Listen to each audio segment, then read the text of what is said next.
Okay, and once we're done working on the stats page, now let's complete the application by building the search form in all jobs as well as the pagination.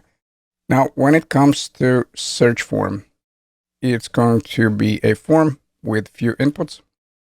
So one will be a text input, and then rest of them will be select inputs, and also we have clear values option. And then every time we'll change something in one of these inputs, we'll trigger a new request, and we'll get jobs based on whatever value we have over here. So in this case, I set up the status of the job to be equal to interview.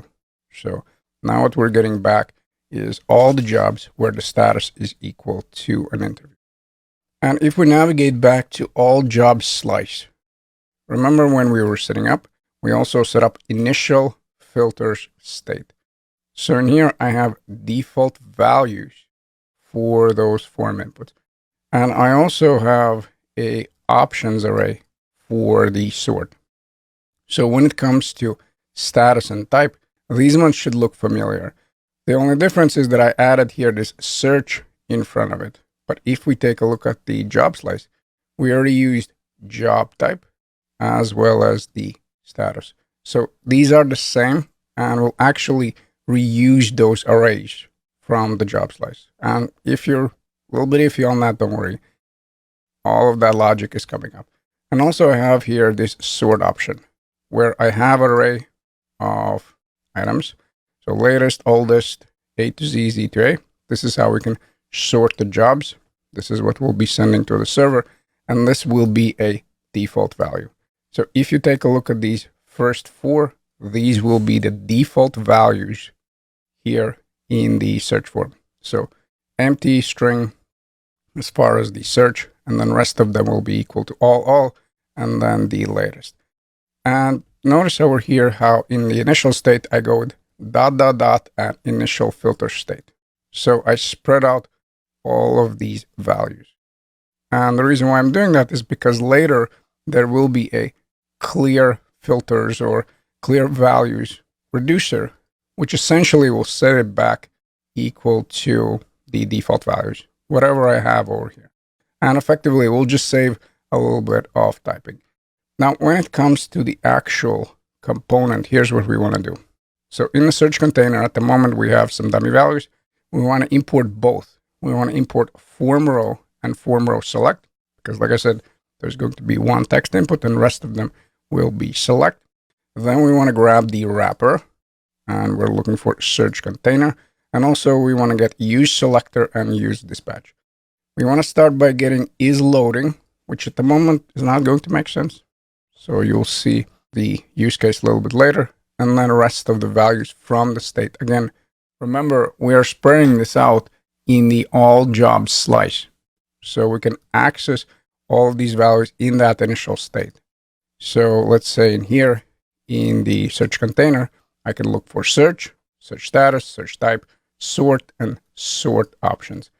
Now, I'll also grab job type options and status options from the job slice, but I'll talk about it in more detail once we actually get there. We want to set up some dispatch. We want to set up some placeholders. And in here, if you want to log the name and value, you can definitely do so. I think in my case, I'm not going to do that. Again, we have done that quite a few times. And basically, there's going to be a reducer that is going to look for name and value. And then once we obviously change something in input, we'll automatically update the state value. So it will be a controlled input. And also we'll have a handle submit, where for now we'll just prevent the default. And of course, eventually we'll clear out the form. Now, when it comes to return, there will be a form with a class name of form, heading for a div with a class of form center. And then first one will be a form row, and then rest of them will be select inputs. And then all the way in the bottom, we'll have a clear filters button, which is going to be looking for the handle submit once we click on it. And while we're loading again, it's going to be disabled. So let's, I guess, start our journey by navigating to components. I want to look for search container, and I want to grab right away those imports. So let me see. I navigated down for some reason. Let me take these imports, set it up in a search container. Then let's grab those state values. So we're looking for const. We're going to get is loading. Then next is search, which is going to be a empty string as a default value. Search status. So again, this is a status property that I just added search in front of it because we're using it in the search component. Effectively, this is the same thing as we have in the job slice. The difference is that default value is all, which probably at the moment doesn't make sense. You'll see why a little bit later. And since I don't want to confuse you, I added here search status. But essentially, it's the same as I have here in the job slice where I have the status. And in here, of course, the default value was pending. And if you remember, we used those values over here. So I'm talking about this one, the interview declined or pending. Now, the difference is that in here, we'll also add that all. Hopefully that is clear. So back in the search container, after that, we want to get the search type. Same deal. That's why we'll import both of those arrays to save us a little bit of time. And then we'll also go with sort options, and then we'll set it equal to use selector. Let's pass in the store. And then let's say that we'll look for store all jobs. Now, I'm not going to import the job type options or status options. Let's first set up some select inputs, and then you'll see why we want to do that. Then let's go with dispatch, since eventually we will dispatch some actions. So use dispatch, let's invoke that. Then let's go with those two placeholder functions. So handle search. Let's pass in the event. Like I said, in my case, I'm not going to log it. If you want to log the target.name, target.value, the two things we're going to use, of course, you can definitely do so. Also, let's set up the handle submit. So I'll copy and paste, and I'll just rename it. And as a side note, if it's a little bit confusing, you can rename this to, let's say, clear form or whatever, because this is what we will do. But since the clear button is in the form, I might as well use the handle submit option. So I'm going to go here with handle submit. And then the first thing we want to do is just prevent the default. Now, another option, you can just add type button. That is also definitely a case. So if you go with type button inside of this form, you can basically omit that prevent default. But in my case, I will just go with prevent default here in the handle submit. Let me save this, and now let's start working on that return. So we're going to go here with a wrapper, and then we'll set up our form. So form with the class of form. We don't care about the action. Inside of it, we want to go with that heading 4. So heading 4, and then let's say search form. Then let's set up the form center div. So form center, and then inside of it, let's start with the form row. So first one will be the text input. As far as the type, it will be equal to text. Name is going to be equal to search because that is the state value. I know you're probably sick of hearing this, but yes, it's important. So name needs to match exactly. Otherwise, the functionality is not going to work. And the reason why I'm repeating that, because in the course Q&A, there's quite a few questions about some bugs. And a lot of them lead back to the simple thing where the name value is not exactly the same what we have in the state. Now, as far as the value, we're going to go here with a search. So that's the state value we're getting. And now we want to pass in the handle change. And that one will be equal to handle search. So handle change, remember, that's what the form row is looking for. And here we want to go with handle search. Let's close the form row component. Let's save it. We can maybe add a comment here, search position. And now let's set up our first select input. And I think we're going to set up the status. Again, that is the job status value, whether it is, I believe what it was, interview, declined, or pending. Now, first, we want to add a comment, I guess, search by status. Then we want to go with our form row select. Since we have a camel case in a state, we might as well start with a label text. And let's set it equal to a status. And then we want to go with actual name, which again needs to match whatever we have in a state. So in here, let's go with search status. After that, let's pass in the value. Let's pass in the handle change, since both of them will be basically exactly the same, like with initial one, the search one. But then the tricky part is going to be a list. So in this case, let me grab these two things from the form. And as a side note, I didn't add here form row for some reason. Yep, I messed it up on that one. My bad. Let me copy and paste. Let me change this value. So this one will be equal to a search status. And like I said, handle change stays the same. Now the tricky part here is that we need to provide a list, correct? So what are our options when it comes to status, when we're adding those values?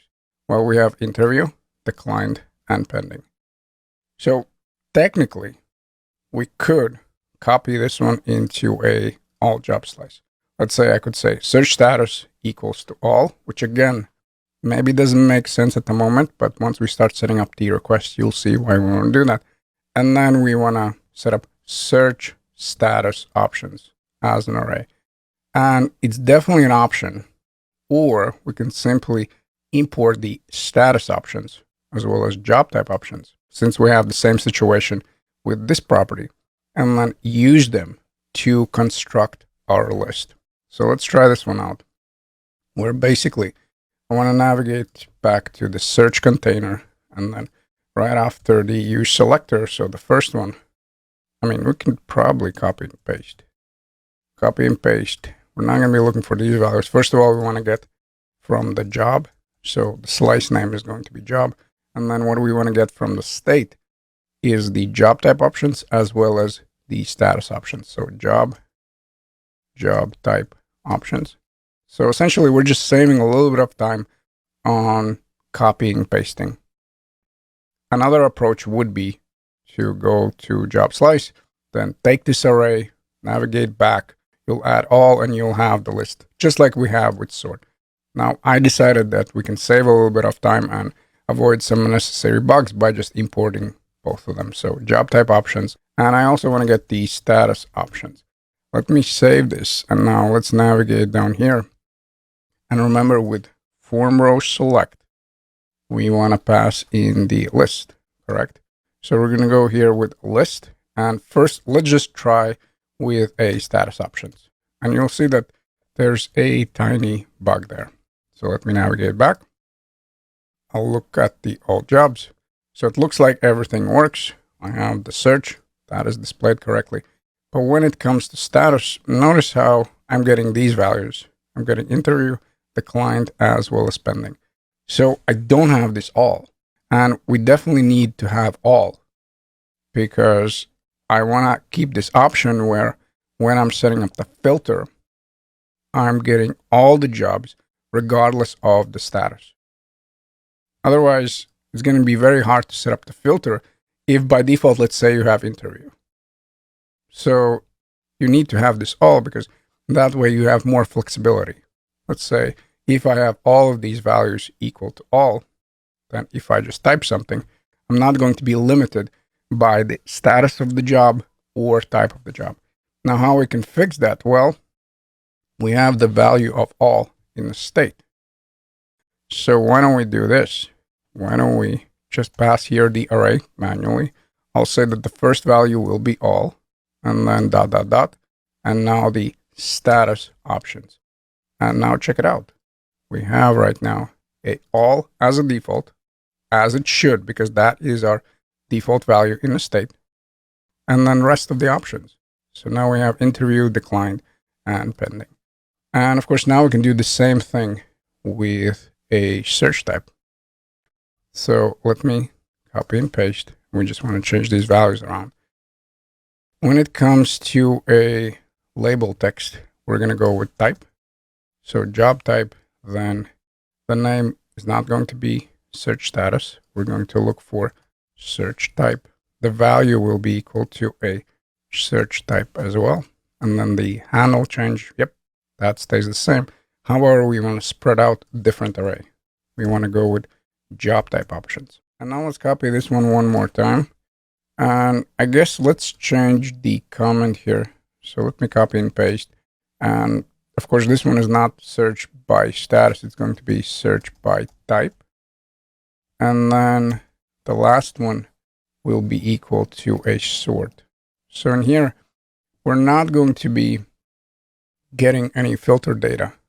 Essentially, we'll just sort based on, let's say, the latest date, the oldest date, A to Z, and Z to A. And this is the case where the label text is not going to be needed, since the state value is not camel case. We'll simply say here sort, then the default value will be equal to sort. The handle change stays the same, so that doesn't change. And when it comes to list, well, we already have the list in the state. So we're going to go here with sort option. So in this case, we don't need to add this all. We're good to go. And then let's set up that button. So right after the form row select, we're going to go with that clear button. And here, let's add classes, btn, btn block, and then btn danger. And let's disable it while we're loading. So disabled, and we'll set it equal to is loading. And also let's set up the on click, and then this one will be equal to a handle submit. And inside of the button, let's just write clear filters. Now let's take a look at what we have as far as the result in the browser. It looks like I copy and pasted one too many. So I guess I can remove this one, job type options. My bad. Let me save it. And if this is what you see on the screen, we're good to go. And now we can start setting up the functionality. And once we have the structure for search container, now let's set up the two reducers we're going to use over there. The first one will be handle change, which should look familiar because we have the same exact one in the job slice. It's going to be looking for the object as a payload, and in there we'll have name and value property. And then we'll dynamically access that property in the state, and we'll set it equal to value. And yes, eventually there will be a state page set to 1. Now, for now, it's not going to make sense, so I just commented it out, and we'll come back to this one a little bit later. Now, when it comes to clear filters, here's what I want to do. I want to take the current state, I want to spread it out, and then I want to spread out the initial filter state values as well. And as a result, I don't have to type those values one by one. That's the whole point why I set it up here as a separate object. Otherwise, if you want to clear it, then you need to go with search equals to an empty string, search status equals to all, and hopefully you see where I'm going with this. In this case, I can simply say, okay, get me all of the state, and then spread out the default initial filter state. And that's it. And once we have these two in place, we'll import them in the all job slice.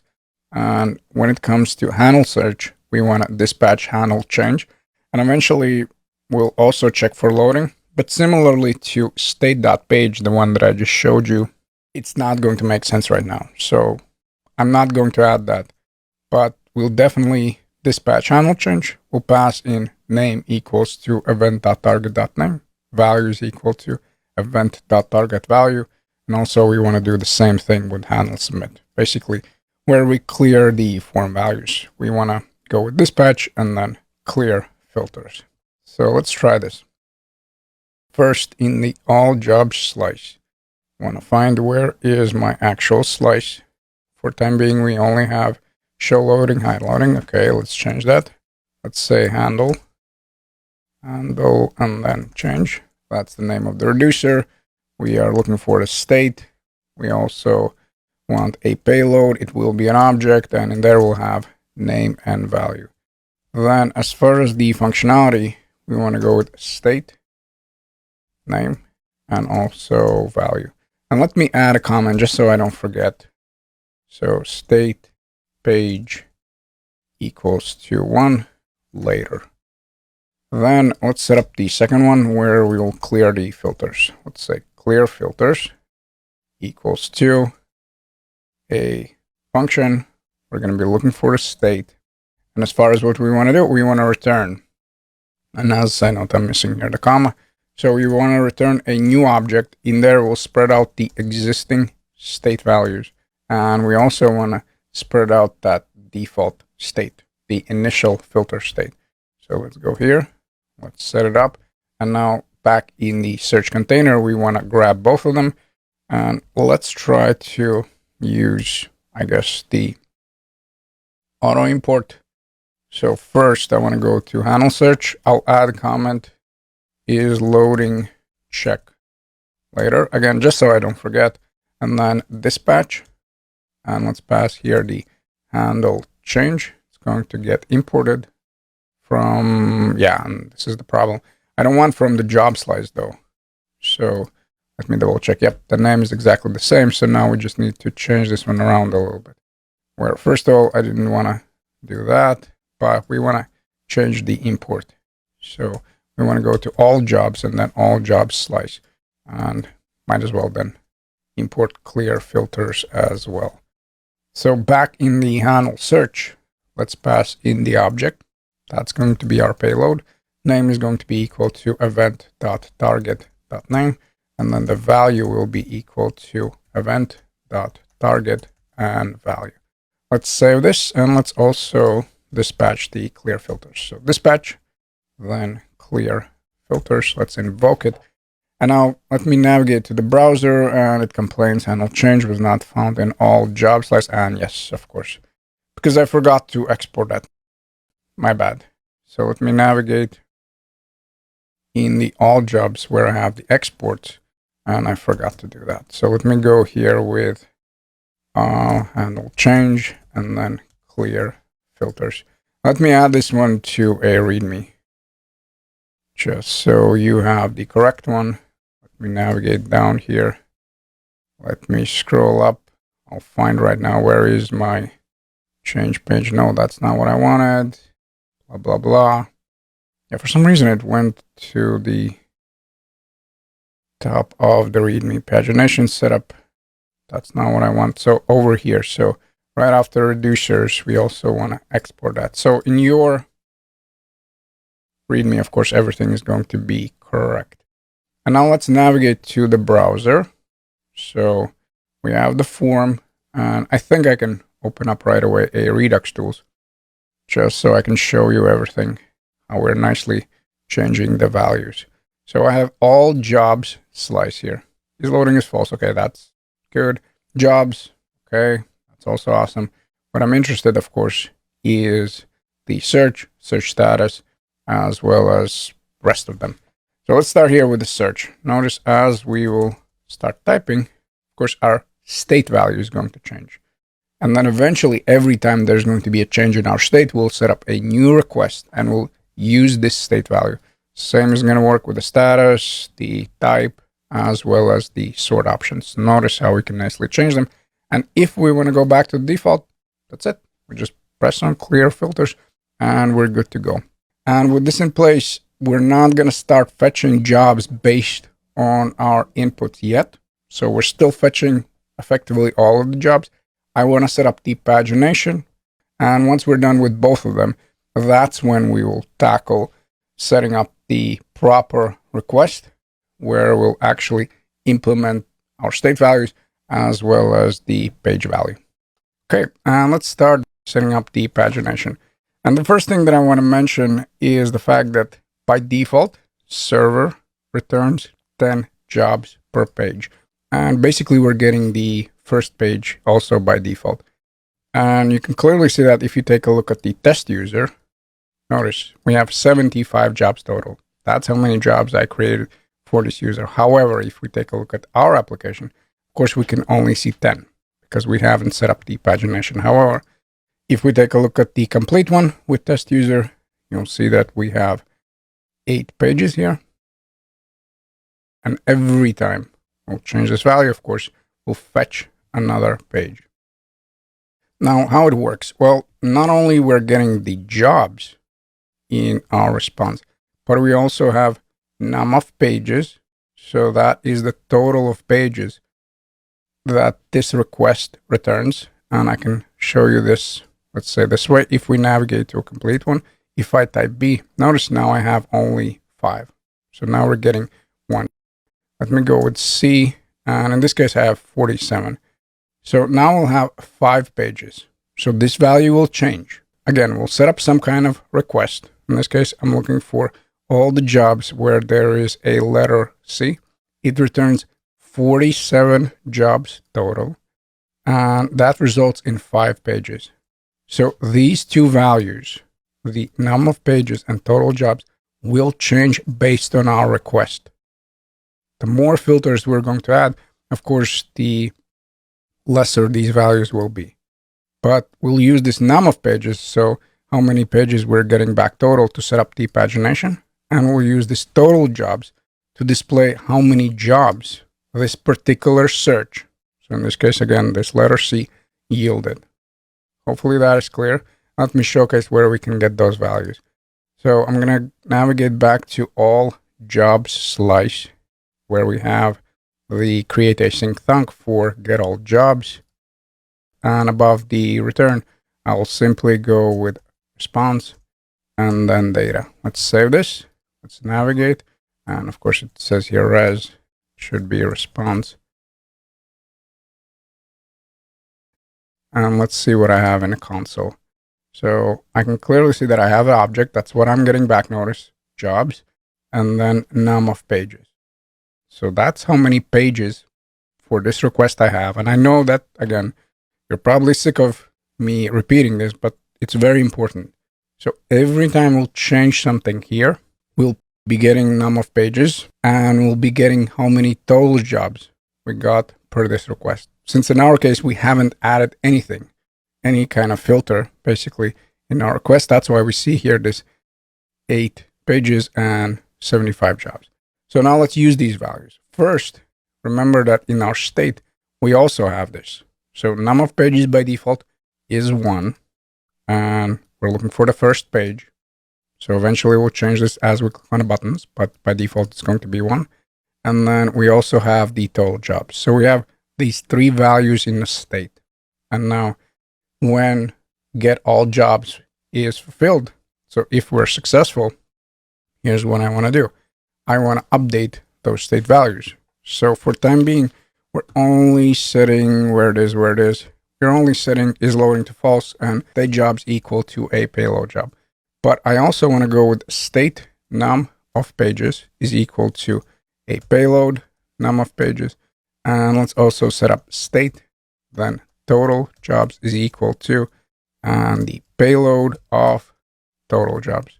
So again, now we're just using both of those values that I just showcased in the console. Okay, then let's create the component, the page button container. For now, it's just going to be a dummy container. Basically, there's not going to be anything in there. Page btn, and I believe, yeah, I call this container. Container.js. Let's set up the component here, and let's go with heading 2. Let's save it, and then we want to navigate to a jobs container, because remember, there were 2 components in the all jobs, the search container as well as the jobs container. So now we want to navigate to a jobs container. And as a side note, yes, we don't need to set up any kind of imports, exports, since we'll only use it here. And in the jobs container, I want to grab more state values. So for now, we only have jobs and is loading. But if we take a look at the README, you'll notice that we want to get the page.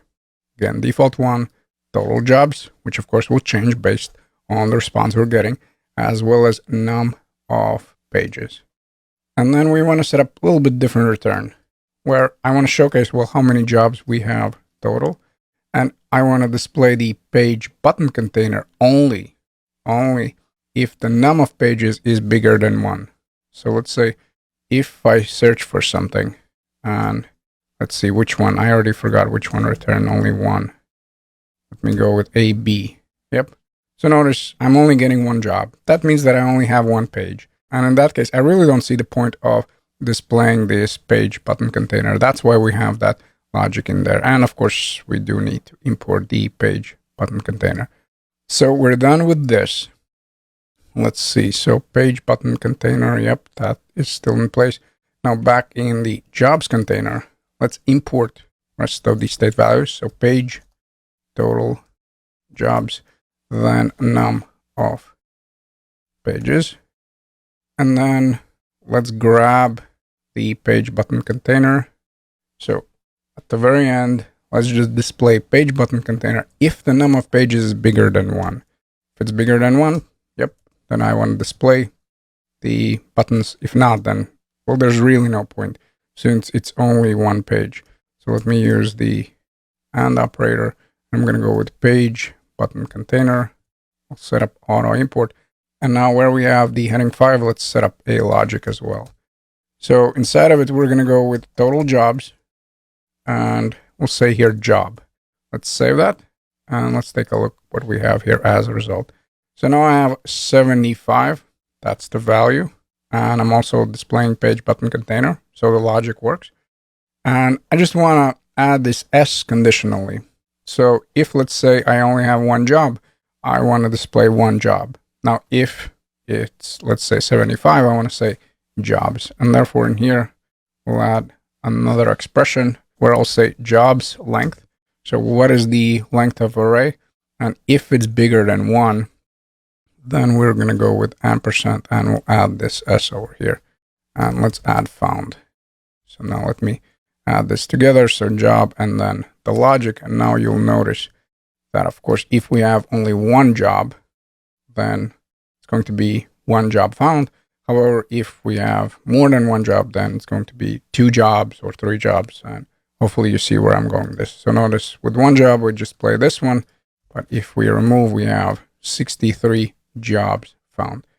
So that should do it for the general setup of the page button container. Now we want to set up the structure for the component.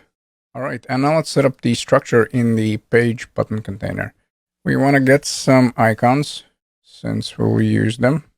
Notice for the prev and next buttons. We want to get the wrapper, so this is going to get the styles.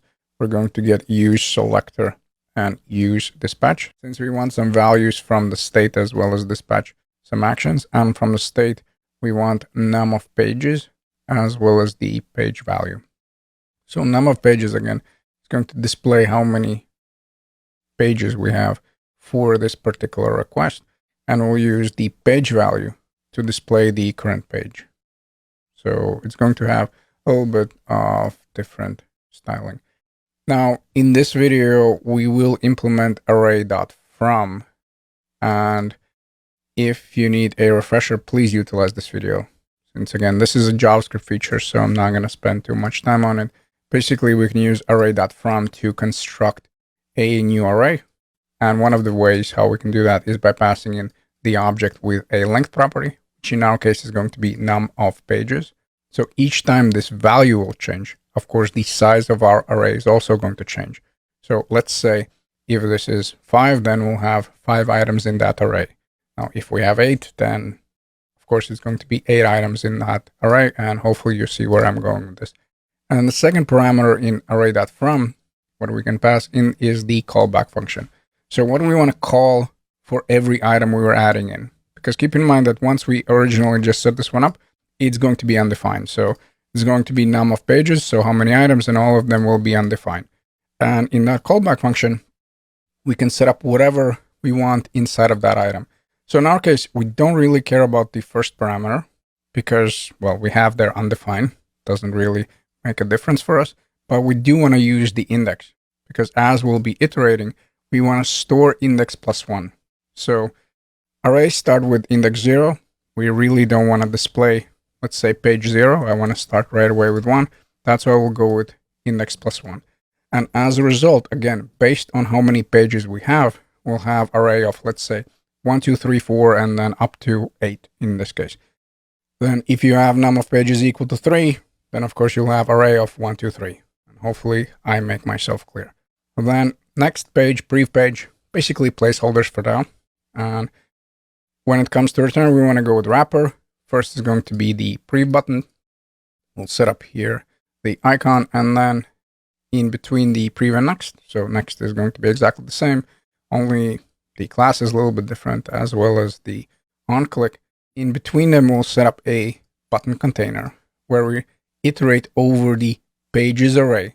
So the array we just created, and then I'll call this parameter page number. Essentially, that references the 1, 2, 3, or whatever number we have in that array. And then for every item, I want to return type button. And for the class name, we'll set up right away a logic. We'll say if the page number, so this value over here, matches the state value, so the page that we're getting, then this will be a active button.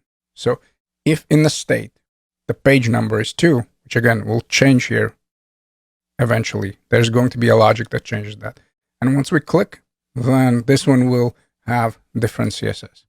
And as far as the key, well, we have React, so we need to use something. So in this case, I'll use the page number, basically an index. And also, we want to set up the on click. So for now, it's just going to be a console log, change page. But eventually, of course, there's going to be more logic. So let's start by navigating to page button container. And you know what, let me grab these imports before we do anything. So page button container, let's set up those imports. And let's start by grabbing num of pages and page from the state. So let's go here, num of pages, then comma, page. That is equal to use selector. Let's pass in the store, and we'll say store all jobs.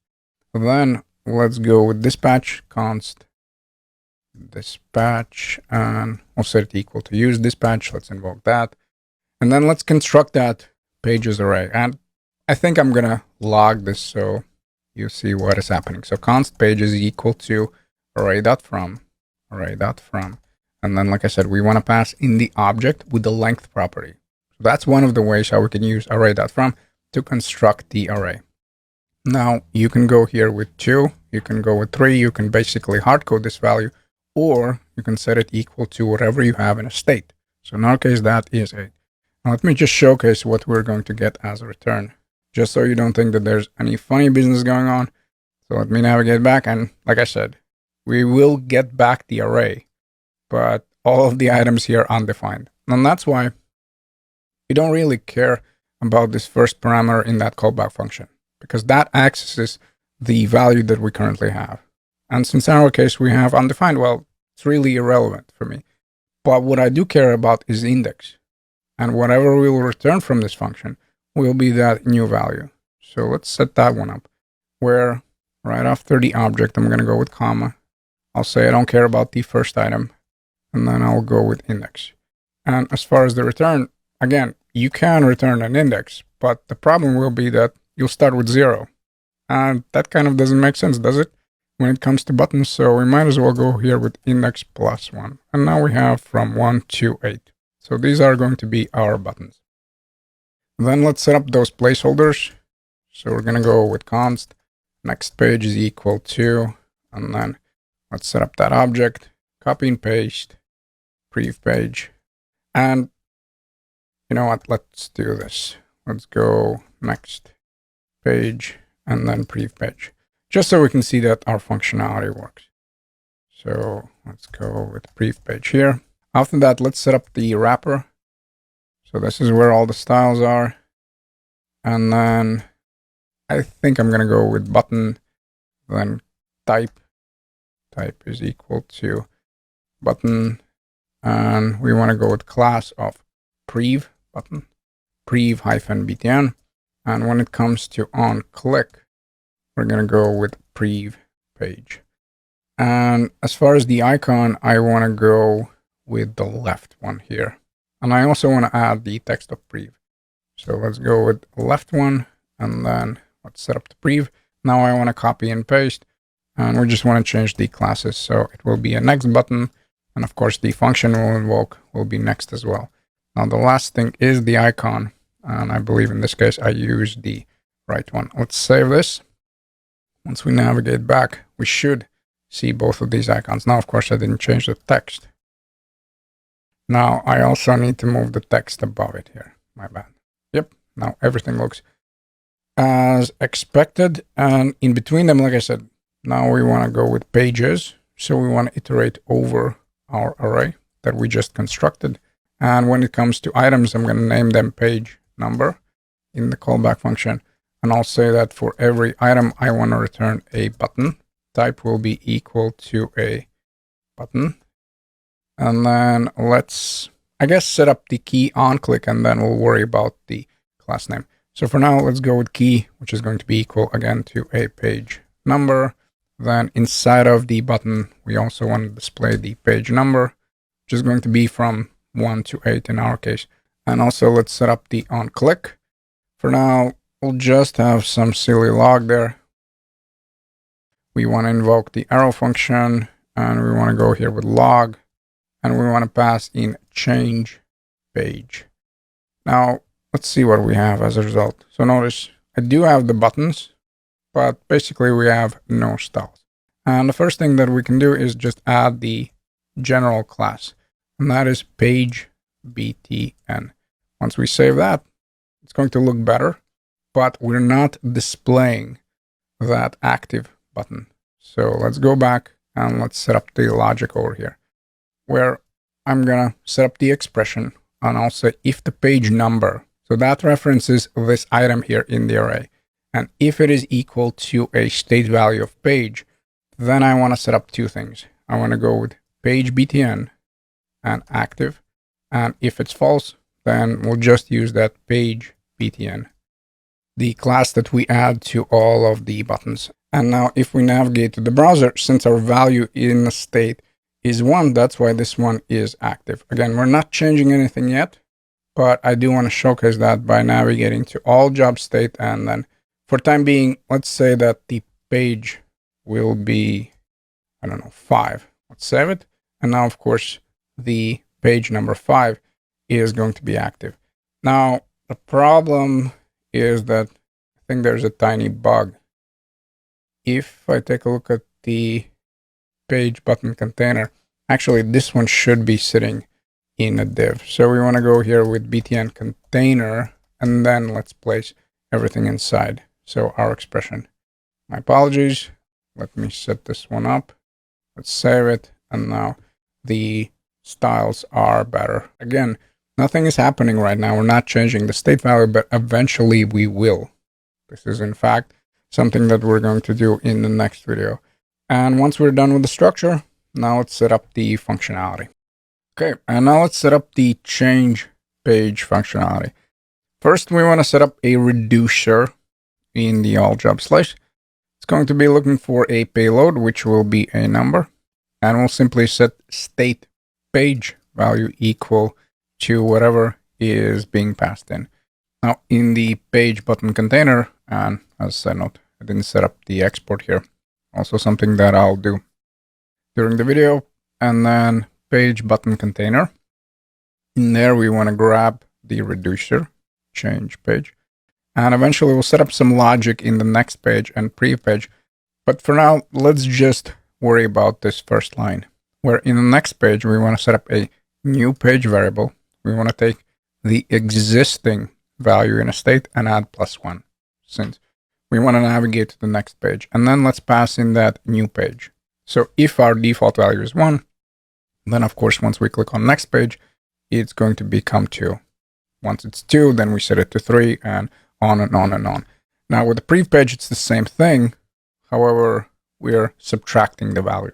So new page is equal to page -1. Again, there's going to be some logic here, but let's not worry about it right now. For now, we just want to go dispatch, change page, and then pass this page value. And when it comes to the buttons inside of the container, well, we already have the value. We have the page number from 1 to 8 in our case.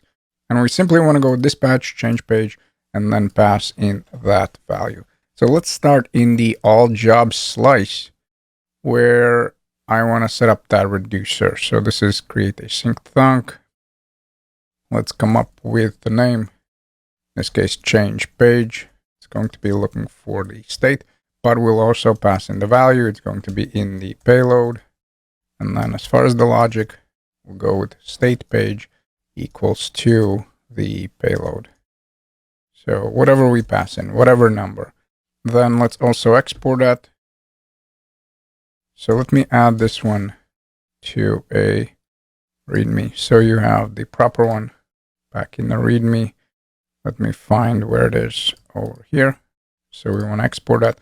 And then in the page button container, you can either use the auto import or we can simply copy from the README, which is going to be my solution in this case. So I'll copy and paste the change page. And first, let's start, I guess, with the container, because in my opinion, it's going to be more straightforward. So in the onClick, instead of returning that console log, we want to go with dispatch, and we want to pass in the change page, and in there we want to pass in the page number. So let's go with dispatch. Let's invoke that. Let's set up change page, and then let's pass in the page number. And once we save, if we navigate to the browser, you'll notice that we nicely changed the page value in the state.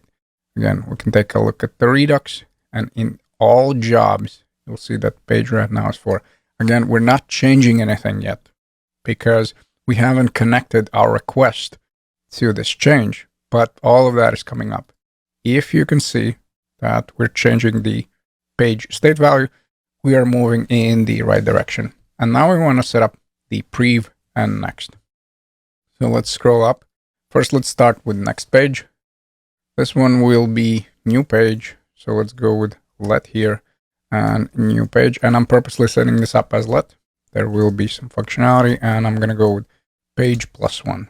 So now let's dispatch, change page, and let's pass in that new page value. And let's do the same thing at prev page. The only thing we want to change is the plus. Now we'll subtract 1. Let's navigate to the browser, and let's go, let's say, to page number 2. Notice how we click. We navigate to the next page. Okay, awesome. And also we can go to the previous page. But here's the kicker. Eventually we'll run out of the pages because we have no logic that controls where we stop. So let's say in this case, if I'm going to go below 1, this will be equal to 0. So now notice I have some kind of page in a state that doesn't exist. And at this point, you have two options. The first logic you can set up is something we're going to do, where if we get to the end of our array, again, please keep in mind, I know I've said this a million different times, but this value will be changing based on the pages. So it's not always going to be set equal to 8. But if the new page value is bigger than the num of pages, either we can set it equal to num of pages. Basically, as you're clicking on next, you'll just end with that last page, in our case 8. Or in my case, I'm just switching new page equal to 1. Basically, I'm going back to the first page. And I'm doing the opposite in the prev page. So if the new page's value is less than 1, again, there is no page 0. The initial one is 1. Then I'll set it equal to the last one. Alternatively, you can set new page equals to 1. You have two options, and I'm just going to go with this one. Back in the page button container, above the dispatch, let's go with if, and we'll say if new page is bigger than the num of pages, then let's set up the new page equals to 1. So once we get to the last page, if we click next, then we just start from the scratch, start from the first page. And then let's copy this. And the logic here is going to be a little bit different. If the new page is less than 1, then we'll set this one equal to num of pages. So if we go below 1, then we go back to the last page. So let's see. Let me right now refresh, because I believe the 0 is there as a state value. And now check it out. We nicely just pretty much keep iterating over the array, both directions. And of course, if we want, we can change the page directly. So now we have both things in place. We have the search form that controls these state values. And also we have a page state value that we control with our buttons. And the last step is to connect both of them with our request. Okay, so how do we connect our state values to our request? And first, let me just showcase how it's going to look like in the complete application, since I think that is going to be extremely helpful. So let me open up the DevTools. We're looking for the network request. First, let's refresh and check it out. Notice how the request is not the same like we have right now. We have here this question mark, and then we have these key value pairs. Now, these key value pairs are called query string parameters, and you can think of them as an extra info about the request. Now, we did not change the URL, and this is very, very important. So the URL, the endpoint, is exactly the same. I'm just passing in some additional optional information to the server where I'm saying, look, as far as the status, get all of them. As far as the job type, get all of them. As far as the sort, well, sort based on the latest job. And what page I'm looking for? I'm looking for the page number 1. And now, if I'll start changing these values in the form or in the button container, we'll be setting up a new request where we're getting new set of jobs based on those query string parameters. So for example, if I'm going to go over here and if I'll say, I want to get all the jobs where the status is equal to interview, check it out. Now the request is almost the same. The only difference is here. Status is equal to interview. So now you'll notice that we have 27 jobs, which means that we have only 3 pages in this case. And the status for all of them is going to be equal to interview. And of course, we can combine this. I can say, you know what, not only get the status of interview, but also I only want to see the full-time one. Now I have only 7 jobs because now we're combining both of them. Now notice I have status interview and then job type is equal to a full-time. And effectively, every time we'll change something here in the search form, or we'll change it here in a button. And I'm actually not able to show you that because there are no buttons. So let me go back here to all. And now let me click. And now you'll notice that the page in here will change as well. So let me click. And now notice, now we're looking for the second page. And of course, I can also test the third one. And in this case, we only have 7 jobs, correct? So 27 total, but 7 are displayed because we have 10, first and second page, and then the third page only has 7 jobs. So this is what we're shooting for. And first, what I want to do is just hard code these values so you can see how everything works. First, I guess I'm going to open up the development one in the browser, and I'll see where I'll show you these values. I think, I think I'll leave the network for now. Then let's navigate back to the all job slice and let's just hard code these values. And in the next video, of course, we'll make them dynamic. So let me navigate where I have the URL in get all jobs. And like I said, we want to set up the query string parameters. Now the syntax for them is following. We go with question mark, and now we want to go with status, and the names here for the keys are important. If you type here shake and bake or banana or whatever, server is not going to know what you're talking about. So essentially you'll have a bug because server is looking for very specific keys here. And the same goes for values. That's the entire reason why in here we set up the status as default value to all. And that's why we're using the ones from the job slice. Remember the array. They need to match. If they're not going to match, nothing is going to work. And let's just hard code this equal to, let's say, interview. And now check it out. Once we save, we'll get different set of jobs. We'll only get the interview ones. And of course, we can put already 2 and 2 together. We have the status value in a state, correct? We have here the search status. And what do we do every time we change something in input? Well, we change the state value. So every time we'll change that state value, we'll have to add this as the dependency when we fetch the jobs. And we'll get the jobs that are based on this state value. Again, at the moment we're hard coding, but hopefully you see what is going to be our eventual setup. So status for now is hard coded. Now, what's also really nifty is that we can combine them. So in here, I can go with and I can say, all right, get me the job type again. I know I just said this, but this name needs to match exactly as I'm typing right now. So make sure that you look at the README, you follow the video to the T. Otherwise, there's going to be errors. Now, as far as the job type, well, what were our options? I think we had a full-time. So let me save this, and now we're getting different set of jobs. In this case, I only have 7. So this is the value of interview, and this is the value of full-time. And like I said, there's a reason why we added all. Because it's going to be very hard to filter if always I'm going to be looking for either interview or what were the other values declined and I believe pending, correct? I also want to have this option where, you know what, get me all the jobs regardless of the status.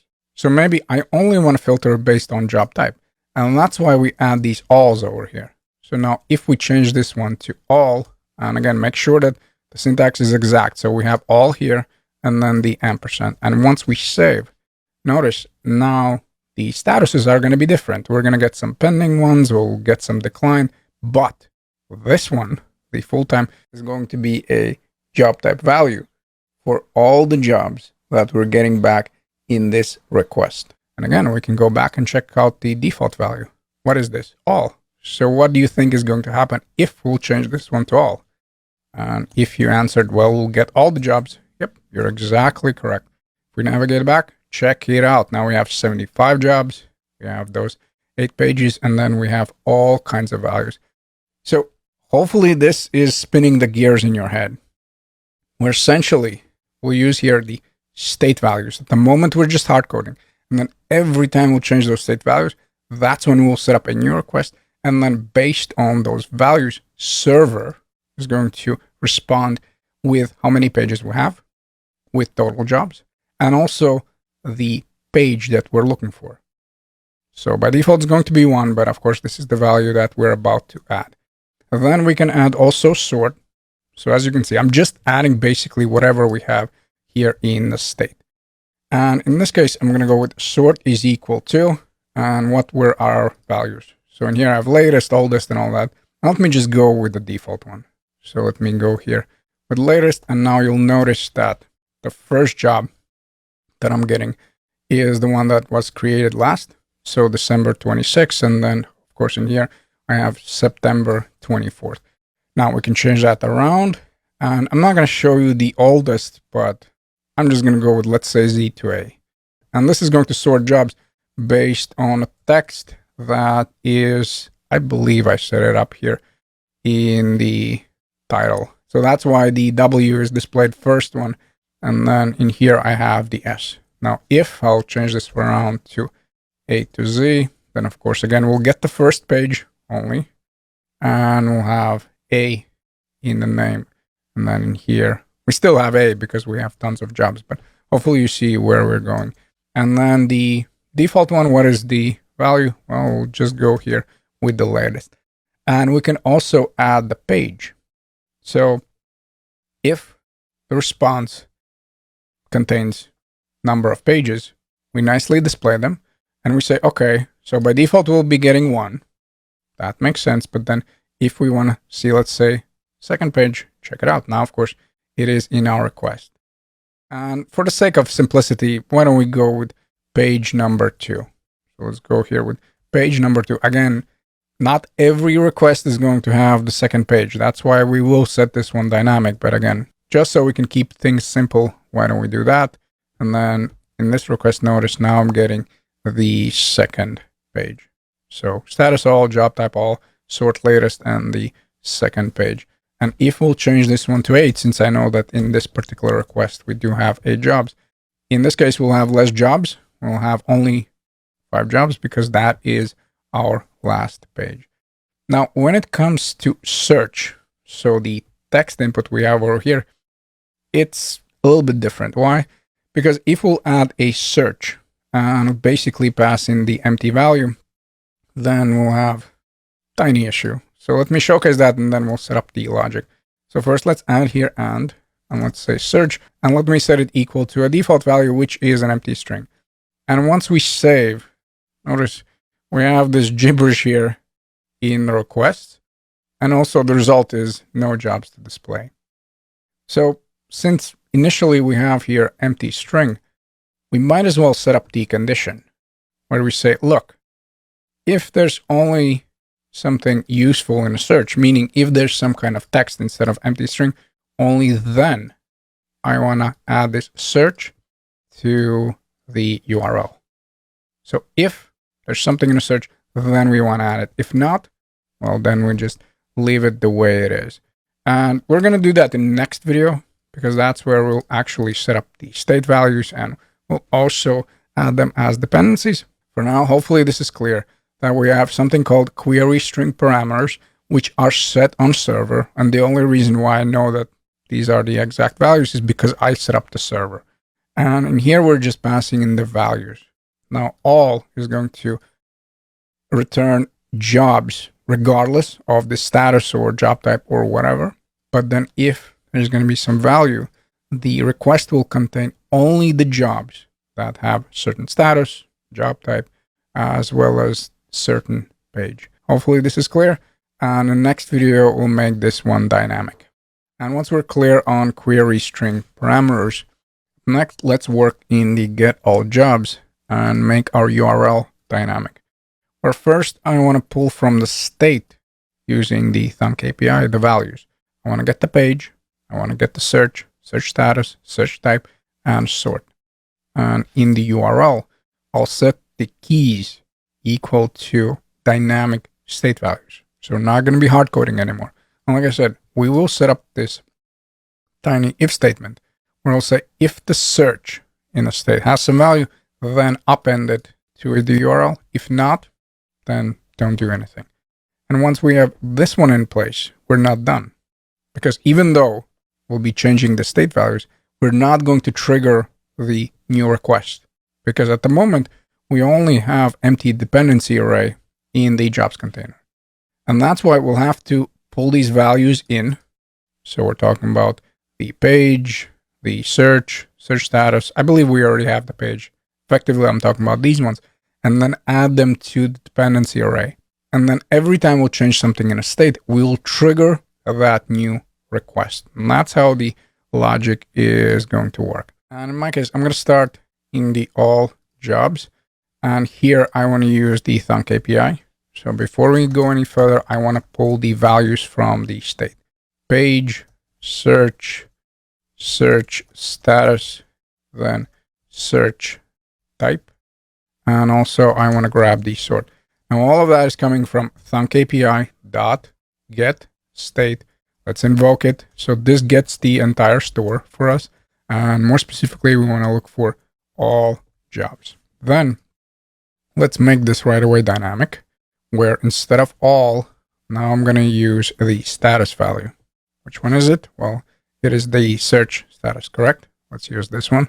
Then when it comes to job type, same deal. Now we want to use whatever we have in a state. So we'll say here, search type. Then as far as the sort, you guessed it.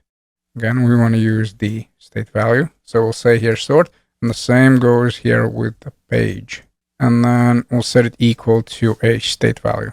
Let me close the sidebar. And then lastly, let me remove this search. So we're not going to use that. All of these are now dynamic. Just make sure that these keys are exact, like I have in the video and like I have in the README. And now let's add that condition. So if there's anything in the search, only then I want to go with URL. And URL is equal to a new value where I'll append the search and then the state value.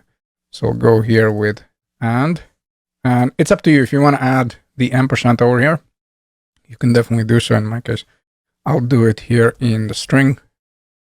It just seems a bit more straightforward to me. And then I'll go with search. So now we're setting up that URL, but we're not done. Again, the moment you'll notice that, yes, we changed the state values and all of that is nice, but we're not triggering that new request. We just set up the basic request, and then you can change the values all day long. Nothing's going to change. You'll still have those 75 jobs. And of course, the same goes for the buttons. Now, what do we want to do? We want to go to a jobs container.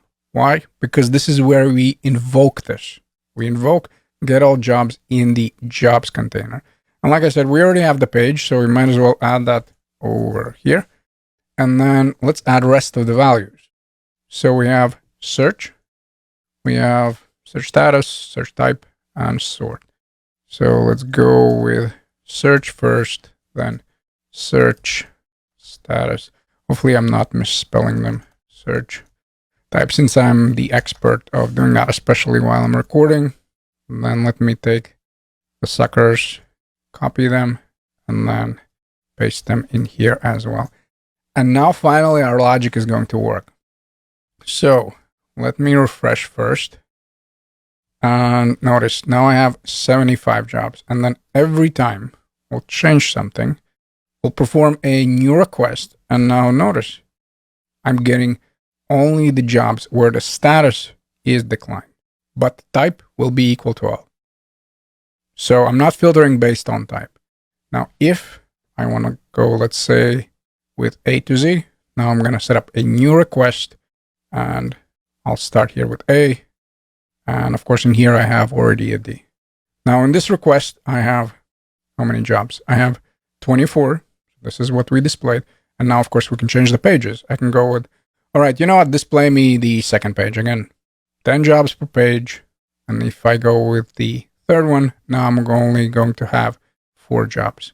Hopefully this is clear. Now there's 2 tiny bugs that we'll fix in the video, but we're done with the big beast. So every time we'll change something in a state, we'll trigger that new request. For example, if I actually type something in a search, notice this now gets added and I don't have any jobs to display. All right, so why don't we filter based on all? So status is equal to all. And now I have 63 jobs where I have A in the position. And of course, if I'll type here AB, now I'll have, again, no jobs to display. So with this in place, now let's just fix the bugs and we're pretty much done with application. We just need to refactor our code a bit. All right, and the 2 things that I want to fix is to change page when we handle change in the search filter, and also set is loading while we're typing something in the search input. Now let me just showcase one by one the issues, because I think it's going to be easier to understand that by looking at the example instead of me explaining that. So first, let me just go back to our application. Let me refresh. So now I'm getting all the jobs. And if, let's say, I go with page number 8, I'm going to get what? 5 jobs, correct? So this makes sense. However, notice what happens if, let's say, I change something about the status, the sort, whatever. I mean, sort not so much, because this is not going to change how many jobs we're getting back. This is just going to sort our response. But if I change in the first 3, in any of them, then you'll have this interesting situation where the response most likely will have less jobs, but we'll still have this old page value. So for example, if I'm going to go here with declined, now actually I have no jobs to display. Why? Well, because there is no page 8. So therefore we go here with declined status, but the page is actually equal to 8. So now let me maybe go back and showcase with a smaller page value, just so you can see why we're getting this error. So if I'm going to go now with page number 2, okay, that is in my request.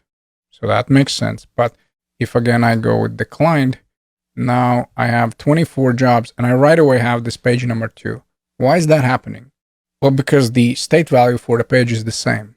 And I'm going to go with this solution where every time we change something in the search form, I'll set my page back to 1. So with every new request, I want to start with page number 1, not with the page value that I have currently in a state, whatever it is, whether it's 2 or it's 8. And as you saw, if we have some kind of page that's out of the scope of the pages we get back from the server, then we'll have no jobs to display. Server is going to be like, look, you have no page 8 here. What are you requesting? Or if you have that page, then you right away display page number 2 in our example, which again is something that we don't want. So let's go to all jobs slice. Let's find our reducer somewhere here, and then I'll remove this later and I'll simply uncomment. So now every time we'll change something in the state, we'll also set back the page back to 1, which is extremely important. So now let's test it out. Let's go here and then let's see. So if I'm going to go here with page number 8, and if I'll change this to decline, notice everything works. I have 24 jobs. Why? Because we set also page back to 1. And second thing that I want to fix is this. Notice in the search input, I can just start quickly typing something. And effectively, I'm performing all of these requests. And that's not the behavior that I want. Now, technically, you can leave it as it is. There's nothing wrong with that. But in my case, what I'm going to do is to check for loading. So when I handle search, I'll check for loading. And if the request is still taking place, I want to return. What that means is that only once I get back the last response, only then I'll be able to change something in the state. A quick update: while isLoading approach somewhat works, unfortunately, once we'll set it up, you'll see that user experience suffers quite significantly. Essentially, search box becomes clunky and sluggish. Good news, there's a better approach, which utilizes the bounce method, or the bounce function. And we'll cover that alternative approach later in the course. So please be patient and just keep watching the videos. So let me go to where I want to do that. In a search container, and then I have the handle search. This is where I want that loading. So I'll say if we are loading, then we simply want to return. And you'll notice right now that once we refresh, and if I start typing something, I'll have the loading spinner, and you won't be able basically to type anything. So again, let me go back. And let's say I'm going to type something really, really fast. So again, we're only going to perform the next request once we're done with a previous one. Now, of course, our responses are way faster since we're working here in a local development, but hopefully you see why we're adding this. So every time we'll be able to change something only once we're done loading, once the request is complete. Okay, congrats on finishing the main functionality. Now we just need to tie up some loose ends. For example, I want to refactor all job slice. I want to set up the clear store reducer, which essentially is going to wipe out all the values, because remember, at the moment when we're logging out, we're only cleaning out the user. And also, let me double check what was the last thing. So clear store, yeah, and then I want to deal with that unauthorized request. So if we're getting 401, I want to set up a function that handles that, just so we don't have to copy and paste the values. And I'm going to start by refactoring all jobs slice. And I highly, highly encourage you to try doing that yourself. So essentially, I want to set up all jobs thunk. I want to get the custom fetch. That's the only thing we'll actually use in this file as far as the external setup. And then we want to set up get all jobs thunk and show stats thunk. Basically get the functionality from the callback function. And then, of course, back in the all jobs slice, we want to set up this logic. Create async thunk, name stays the same. And as I note, it should be here, show stats, tiny bug in the README, and then show stats thunk. So let me navigate right now to all jobs. I want to create a new one, all jobs thunk JS. I want to get the custom fetch import. Then let's set up those two functions. So I'm going to call this export. Probably I can remove this one. Export const. So export const, and that is equal to get all jobs. And then let's call this thunk. and now I'll set it equal to the callback function. So in the all job slice, let's find callback function and create async thunk. And essentially, we want to remove everything starting with async. Let's navigate back, set it equal to. So we're nicely passing thunk API, so we don't need to worry about anything. So we're still accessing the state, which is just awesome. And we want to do the same thing with the stats. So export const and then get or show stats thunk. Show stats thunk, and that is equal to the other callback function. So this one over here. Let's cut it out. Let's set it in the all jobs thunk. Awesome. We have all the imports. We have everything in place.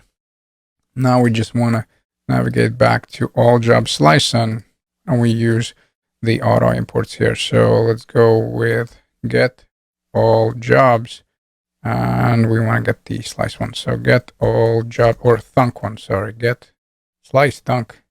Everything seems the same. So get all jobs and thunk. Let's import that. And we also have the show stats thunk somewhere here. Yep.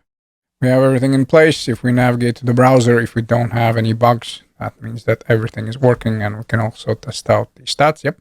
These are our stats. And now let's proceed to the next step. And up next, I want to clear the entire store. So let me showcase the problem and then we'll go over the solution. So let's say if I go to the add job page, if I add some values, even though I'll log out and I'll log back in as, let's say, John, I'll still have the position and company because if you remember, when we were logging out, we were just clearing the user. So let me try doing that. Let me log out. Let me log in with a different user, 1, 2, Gmail. Now, of course, if you'll refresh the page, it's not going to work, but if we won't do that, then check it out. I can take a look at the Redux and I'll right away see that, and I'll also see that in the add job. And that's not, of course, the behavior we want. Now, what is the solution? And in order to clear the values in other slices, we will use clear values from the job slice. And if you remember, this reducer just grab the initial state, ... and then set the job location equal to get user from local storage. So basically, it set it back to default values. But we don't have right now that in the all job slice. So we have clear filters. But remember, the page, we're not changing. We're basically using the existing value. And therefore, we'll set up a new one. So if you take a look at the README, before we can work on that thunk, we also want to create in the reducers in all job slice a clear all job state. And then simply from this reducer, we want to return the initial state. So this will set back everything to default, not just the search container values. And then back in the user thunk, I want to import logout user from the user slice, clear all jobs from the all job slice, and then clear values from the job slice. And then in the clear store thunk, I want to grab the message. So in the nav bar, we'll pass in the message. And when it comes to rest of the logout options, we won't do that. We'll pass in the thunk API and then one by one. First, we'll log out the user. Then we'll clear out the values in the all job state. Then we'll clear out the values in a job. And if we're successful, let's just return promise.resolve. Basically, we're not going to handle the successful response. We don't really care. I mean, we're already handling everything here that we want. And then if there's an error, then of course, we're just going to go with promise.reject. And yes, in the extra reducers, we'll handle that. We'll just say toast error is equal to there was a error. And then at the very end, for now, eventually we'll use that in multiple places. For now, I just want to go back to the nav bar. Instead of logging out, we're going to go with the entire thing. So clear store, and we'll pass in the message. We'll say over here that whatever message we pass in, it will be passed into logout user. And remember, in the logout user, we set up already all of those toasts. And Again, don't worry about the messages for now. Just keep in mind that if we pass in into the clear store thunk, then it's going to get displayed. If not, then we won't display that message because that was the functionality in the logout one. And this is going to make a bit more sense once we get here to unauthorized requests. So let's set this one up where we want to start with all job slice.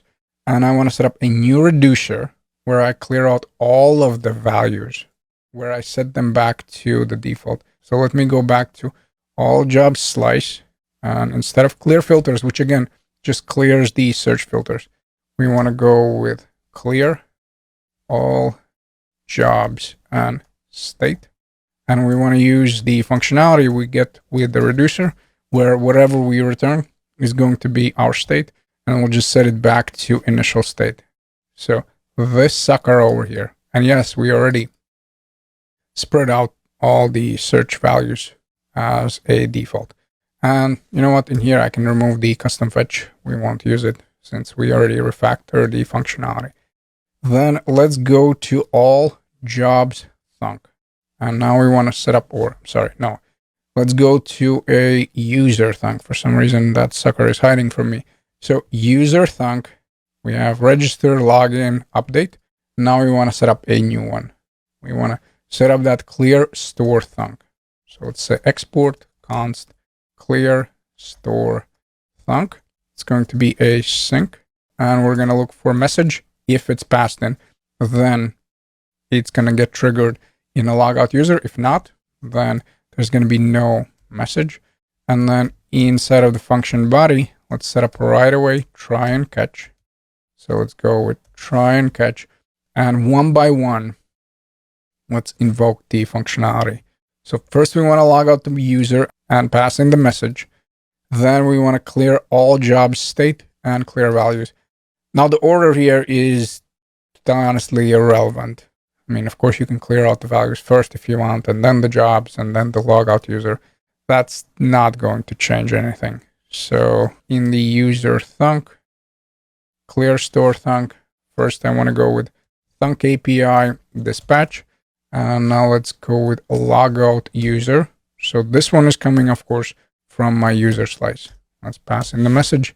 Did I get the import? Yep. Looks like I did. Then the next one is going to be thunk API dispatch. And now we want to pass in the clear all jobs. And of course, you know what? I didn't export that. My bad. So all jobs slice.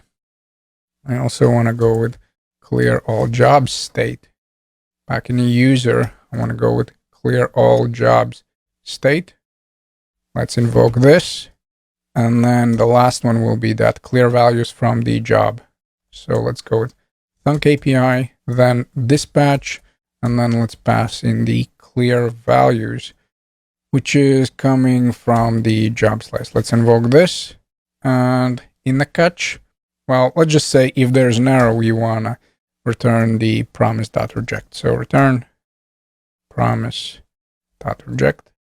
And essentially, it's going to get triggered if something goes wrong over here, which it shouldn't. So let's go with reject, and let's invoke that.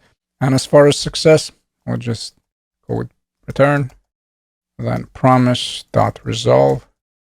Again, we're not going to handle the success case in our extra reducers. Only if something goes wrong, then we want to say, hey, there was an error. So now let's navigate to the user slice. And first, let's get the clear thunk. You can also remove the custom fetch. We won't need this anymore in here. Let's say clear store thunk. Let's keep on moving. And now let's set up create a sync thunk. So first, we want to come up with a name. In my case, I'm going to go with export const. And I'm going to call this clear store. So that signals to me that I'm clearing out the entire store, not just some slice or log out the user. We're going to go with create async thunk. As far as the name for the action, let's go with user and then clear store, comma. And now let's use that clear store thunk like so. And then, like I said, in the extra reducers, I only want to handle if there's some kind of error, since the success case gets handled by the rest of the reducers, by basically rest of the slices. You can also think that way. And then let's go with clear store, then reject it. If that's the case, then let's simply set up the function. And inside of it, we're going to go with toast and error. And then let's pass in there was an error. So something pretty generic. And then lastly, in this video, why don't we navigate to a nav bar? And now let's change this around where we're not going to be looking for the logout user. So not this one over here. We want to get the clear store. And then when we dispatch, we're not going to dispatch logout user. We're going to go with clear store. And now you'll notice that if I'm going to type something as the user of John, the moment I'll log out, actually, everything is going to be wiped clean. So not only there's no user right now, but also all the values in our store are going to go back to the defaults. So if we're going to go here with the demo one, you'll see that we don't have that issue anymore. So everything is basically set back to the defaults. Okay, and up next, I want to work on unauthorized requests. So we're coming back to that error status 401. So within the dashboard, all of our requests are authenticated. Why? Well, because we only want the user who created the data to have access to the data. That makes sense. And one of the responses that we might get back is 401, which means that there's some kind of issue with our token. So we're not authorized to access the data. And this is different than 404. This is different than 400. Let's say if you provide some values that don't make sense. This signals that the user is not authorized to access the request. And technically, yes, you don't have to add this functionality, but in my case, if I'll see 401, I'll just log out the user. I'll say, look, there's some kind of issue with your token, and you're just going to log out. Now, also keep in mind that there is a expiration for the token. So let's say if you log in on Monday and then leave the application and then come back, I don't know, on a Thursday, you'll be logged out because token has expired. I believe that token is for 1 day, but don't quote me on that. Maybe I set the longer expiration, but I'm pretty sure that I set it for 1 day. And in that case, again, we're logging out the user. Now, if you don't want to add this functionality, that's really up to you. You don't have to. But in my case, I will. And I will add this to all my authenticated requests. So basically all the requests within the dashboard. Because in my opinion, if there is an issue with a token, yes, the user should be logged out. Now, how are we going to set this one up? Well, first, let me showcase that if we go to Axios, if I just mess up the token syntax, you'll notice that in the stats, I'm going to get back this authentication invalid.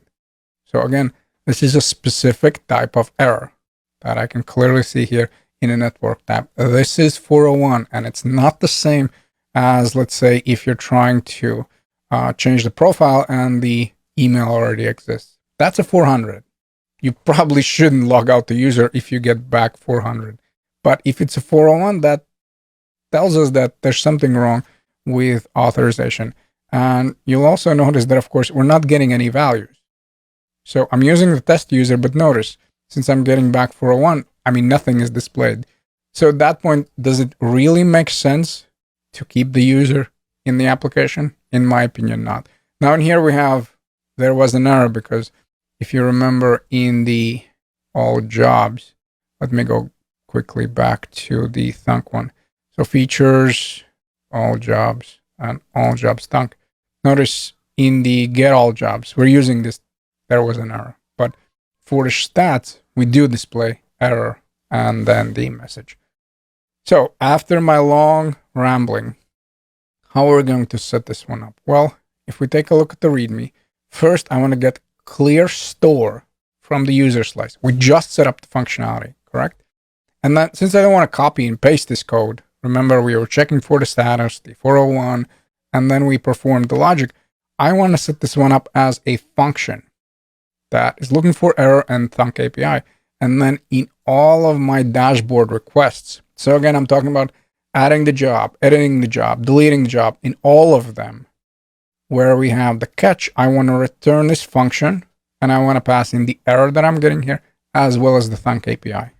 And then the functionality gets handled over here.